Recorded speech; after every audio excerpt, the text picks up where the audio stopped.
আমি বর্তমানে প্রায় লক্ষ্য করে দেখি রাস্তাঘাটে বইয়া বইয়া বিভিন্ন জায়গার মধ্যে ওয়াহাবিরা দেখি ওই কাগজপাতি নিয়ে ভিক্ষা করে আল্লাহর ঘরে দান করে যান, একটা মসজিদের একটা ঈদের টেহা দিয়া যান। এই হারামজাদারা যে কয় আল্লাহর ঘরে দান করে যায়, হারামজাদা ওয়াহাবির বাচ্চা, আল্লাহ কি গরিব মানুষ? এই হারামি, আল্লাহ কি গরিব মানুষ রে? আল্লাহর ঘরের জন্য তোরে ভিক্ষা করবার কইছে কেটে রে হারামজাদা? আল্লাহ কি গরিব? এখন বর্তমানে আগে খাইতো এরা কোরআন হাদিস বেচছে, বর্তমানে খাইতেছে এরা আল্লাহর নাম বেচছে। বর্তমানে এদের ব্যবসা আল্লাহর নাম বেচছে, আল্লাহর ঘরে দান করে যান। নাউজুবিল্লাহ। আল্লাহ কি গরিব মানুষ? আল্লাহর ঘর মসজিদ, মসজিদ ঘরের মধ্যে গেলে আল্লাহরে পাওয়া যাবে এমন কোনো দলিল আছে? এই পর্যন্ত কেউ আল্লাহরে মসজিদে যাইয়া পাইছে?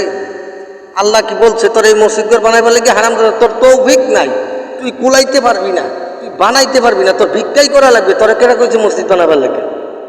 হ্যাঁ, এরা ইসলামকে মূলত কতটুকু শুরু করতেছে, ইসলাম দিয়ে কি ধরনের ব্যবসা চালাইছে। আর আপনারা একটু বিবেক খাড়ায় একটু চিন্তা করে দেখেন, এটা কি ইসলাম শুরু হয় না? এটা কি ইসলামের মান সমান পারে না কমে? আল্লাহর ঘরে দান করে যান, মসজিদ ঘর আল্লাহর ঘর, তার রেফারেন্স কি রে?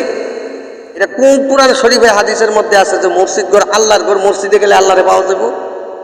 এরা মূলত ওয়াহাবি, এদের দান্দা হয়েছে ধর্ম ব্যবসা করা।